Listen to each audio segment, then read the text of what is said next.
ಅಲ್ಲ ರೀ, 1,000 ಕೋಟಿ ರೂಪಾಯಿ ಯೋಜನೆಯಲ್ಲಿ ಲಿಂಕ್ ಕ್ಯಾನಲ್ ಅನ್ನ ಮಾಡಿದ್ದೀನೋ ಇಲ್ಲೋ.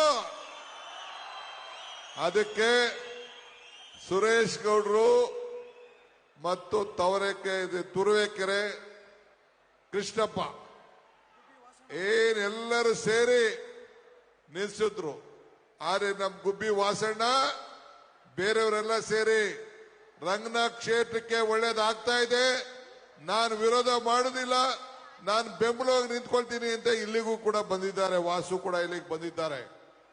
ಆ ಯೋಜನೆ ಕನ್ನಂಬಾಡಿ ಕಟ್ಟಿ ಯಾವ ರೀತಿ ಮಂಡ್ಯ ಜನರಿಗೆ ಅನುಕೂಲ ಆಗ್ತದೋ, ಹಿಂದೆ ವೈ.ಕೆ. ರಾಮಯ್ಯನವರು ಉಚ್ಚಮಾಸಿಗೌಡರ ಕಾಲದಲ್ಲಿ ಅದನ್ನ ಮಾಡಬೇಕು ಅಂತೇಳಿ ಸಂಕಲ್ಪ ಆಗಿತ್ತು. ಅದು ರಂಗನಾಥ್ ಅವರ ಕಾಲದಲ್ಲಿ ನಿಮ್ಮ ಋಣವನ್ನ ಈ ಸಂದರ್ಭದಲ್ಲಿ ನಾವು ತೀರಿಸಿದ್ದೇವೆ ಅಂತ ಹೇಳ್ಕೊಳ್ಳಿಕ್ಕೆ ನನಗೆ ಬಹಳ ಸಂತೋಷ ಆಗ್ತಾ ಇದೆ. ಇದಲ್ಲದೆ ಮೊನ್ನೆ ತಾನೇ ಕೊತ್ಕೆರೆ ಒಂದು ಲಿಫ್ಟ್ ಇರಿಗೇಷನ್ ಸ್ಕೀಮ್ ಮಾಡಿಸಿದ್ದೀವಿ.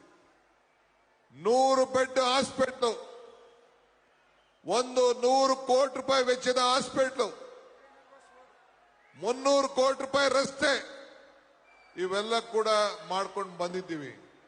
ಯಾವ್ದಾದ್ರು ಸರ್ಕಾರದಲ್ಲಿ ಇಂಥ ಕೆಲಸ ಆಗಿತ್ತಾ? ಇದನ್ನೇ ಹೇಳ್ತಾ ಇರೋದು.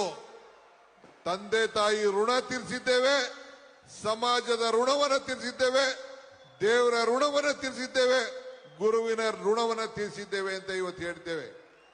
ಇವತ್ತು ಇಂಥ ಒಂದು ವೈಭವದ ಕಾರ್ಯಕ್ರಮವನ್ನ ಈ ನಗರದಲ್ಲಿ ನೀವೆಲ್ಲ ಸೇರಿ ಬಂದು ಇಷ್ಟು ದೊಡ್ಡ ಸಂಖ್ಯೆಯಲ್ಲಿ ತಾಯಂದಿರು ರಂಗೋಲೆ ಬಿಟ್ಟಿದ್ದೀರಿ. 1 ತಿಂಗಳು ರಂಗೋಲೆ ಬಹುಮಾನ ಬಹಳ ಜನ ಎಲ್ಲ ಪಡ್ಕೊಂಡಿದ್ದೀರಿ. ಯುವಕರು ಆಟ ಆಡಿದ್ದೀರಿ, ಒಗ್ಗಟ್ಟಿನಿಂದ ಸೇರಿದ್ದೀರಿ, ಎಲ್ಲ ಡ್ಯಾನ್ಸ್ ಮಾಡಿದ್ದೀರಿ, ನಿಮ್ಮ ಆಡಿದ್ದೀರಿ. ನಿಮ್ಮ ಶಕ್ತಿ ಏನಿದೆ ಆ ಶಕ್ತಿ ಪ್ರದರ್ಶನ ಈ ಸ್ಟೇಜ್ ಮೇಲೆ ಆಗಿದೆ. ಭಗವಂತ ನಿಮ್ಗೆ ಒಳ್ಳೇದು ಮಾಡಲಿ, ನಿಮ್ಮ ಆಶೀರ್ವಾದ ಇರಲಿ, ಇನ್ನ ಹೆಚ್ಚಿಗೆ ಸೇವೆಯನ್ನ ಮಾಡಂತ ಅವಕಾಶ ಸಿಗ್ತದೆ. ವೆಂಕಟೇಶ್ವರ ಕಲ್ಯಾಣೋತ್ಸವ ನಡೀತು. ಮನೆಗೂ ಪ್ರಸಾದ, ಆ ದೇವರ ಪ್ರಸಾದ ನಾಳೆಯಿಂದ 70,000 ಲಾಡು ಮನೆಗೂ ತಲುಪ್ತದೆ.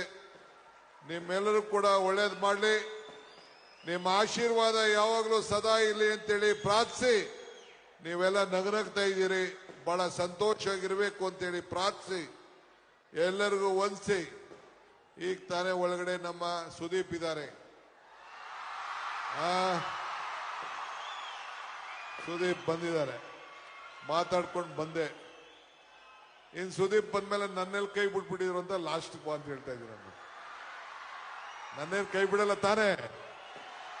ಬಹಳ ಸಂತೋಷ. ಟೈಮಲ್ಲಿ ಕೊನೆಗೆ ನೋಡಿ, ಅವರು ಬಣ್ಣ ಹಾಕೊಂಡು ಆಡ್ತಾ ಇರ್ತಾರೆ, ಕೆಲವರು ಬಣ್ಣ ಹಾಕೊಳ್ದೆ ಆಡ್ತಾರೆ. ನಾವು ಹಂಗಿಲ್ಲ, ಬಣ್ಣ ಹಾಕೊಳ್ದೆ ಹೋದ್ರು ನಾವು ಕರೆಕ್ಟ್ ಆಗಿ ನಾಟಕ ನಾವು ಆಡ್ತಾ ಇರ್ತೀವಿ ದಿನ.